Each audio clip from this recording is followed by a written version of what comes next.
მარტის გავიარეთ და მოდი ვნახოთ გავლილი თვის სიახლეები. MacBook Neo გამოვიდა, ყველა დროის ყველაზე დაბალფასიანი Mac-ი. საინტერესო ისაა, რომ iPhone 16 Pro-ს chipset-ზე, i18 Pro-ზე მუშაობს, თან აქვს კარგი ეკრანი, ფაში საუკეთესო აწყობის ხარისხი და macOS სისტემა, მეტი რა გინდა სულ და გულო. ფერებით შესანიშნავი აქვს, ვერცხლის ფერი, ვარდის ფერი, ყვითელი და მუქი ლურჯი. საწყისი მეხსიერება 256 GB აქვს, თუმცა 512 GB-იანს აქვს Touch ID, ანუ თითის ანაბეჭდის სკანერი Mac-ის გახსნისთვის და გადახდებისთვის. ოპერატიული მეხსიერება 8 GB აქვს, ხო და ამას დიდი გამოხმაურება მოყვა ინტერნეტში. ძალიან დიდი ნაწილი ადამიანებისა ამბობს, რომ 8 GB ცოტაა, მაგრამ აქ Apple-ის ოპერატიული მეხსიერებაზე Unified Memory-ზეა საუბარი და არ ამგონია ეგ პრობლემა იყოს. ძალიან ბევრგან შემხვდა მე პირადად ვიდეოები ადამიანები როგორ ამონტაჟებენ კომპლექსურ ვიდეოებს ამ პატარა მოწყობილობაზე, ხო და არ ამგონია ეგ პრობლემა იყოს. და თუ მაინც ცოტა გგონიათ ოპერატიული მეხსიერება, ესე იგი ეს თქვენთვის არ არის, just so you know. ისე არის შევსკის. მეცაც ვიტყვი, ჩემი პირადი აზრით, სტანდარტულ iPhone 17-თან ერთად ეს არის ბოლო წლებში Apple-ის საუკეთესო მოწყობილობა,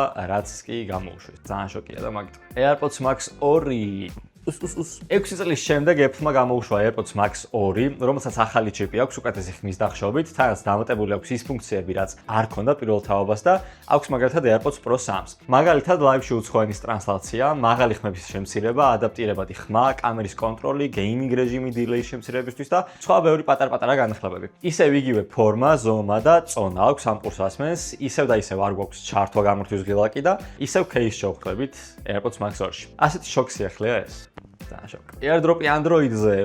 ალბათ უკვე გაიგებდით, რომ Android-დან უკვე შეგიძლიათ AirDrop-ი Apple-ის მოწყობილობებზე. კონკრეტულად Pixel 10-დან შეგეძლოთ ეგ, ხო და ბოლო განახლებით უკვე S26 Ultra-საც შეუძლია AirDrop-ი, როდესაც Quick Share-ს გამოიყენებთ. ახლა Apple-ის გამოწყობილობებიც გამოჩნდებიან და პირიქით, მაგალითად iPhone-ზე ახლა S26 Ultra-ც გამოჩნდება. ეს შესაძლებლობა დროთა განმავლობაში სხვა მოდელებზეც მივა განახლებით. რაც არის ძალიან მაგარი ასევე. ჩემი პირადი აზრით, როგორც Type-C გახდა სტანდარტი და ყველა device აქვს Type-C ამოხტვა, ისე უნდა კონდეს AirDrop-ი და Quick Share-ი ყველა მოწყობილობას, იმიტომ რომ სტანდარტი უნდა იყოს და ერთმანეთს შორის, ერთმანეთთან უნდა კონდეს მარტივი მისვლა-მოცვლა ფაილების, ფოტოების, ლინკების, ძალიან მაგარი იქნება. AI სიახლეები. ამასობაში OpenAI-ი თავისი AI ვიდეო შემქმნელი პლატფორმა Sora დააკენსელა და Disney-სთან გაფორმებული 1 მილიარდიანი კონტრაქტიც შეწყვიტა. ერთ-ერთ მიზეზად დასახელდა ChatGPT-სთან შედარებით მცირე შემოსავალი და ხელოვნური ინტელექტის უფრო საყოფაცხოვრებო ტასკებისთვის გამოყენება. Sora იყო ერთ-ერთი ყველაზე რეალისტური AI ვიდეო შექმნელი და დარწმუნებული ვარ, ერთხელ მაინც გინახავთ Sora-ს გაკეთებული ვიდეო. ახლა კი მარილზე გავიდა. ის როგორ არის?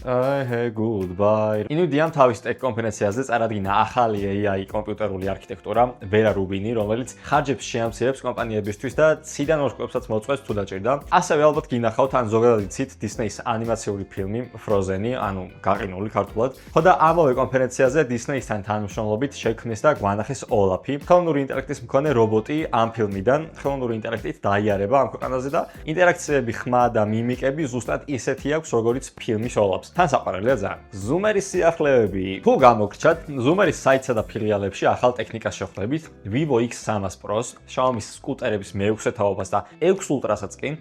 ასევე Apple-ის AirTag ხომ გვაქვს, ისევე როგორც Samsung-ის Smart Tag. ახლა Xiaomi-ის tag-ებსაც შეხვდებით ჩვენთან. ბოლოს კი კლიპში საუდიო სისტემაც დაგვემატა, მაინც რომ იცოდეთ. ასეთი იყო მარტის შეჯამება, რომელმაც ახლა გაგაოცოთ ყველაზე მეტად დაგვიწერეთ კომენტარებში, არხიც გამოიწერეთ აუცილებლად და შემდეგ შეხვდრამდე დაგემშვიდობებით. ნახვამდის. კარგად.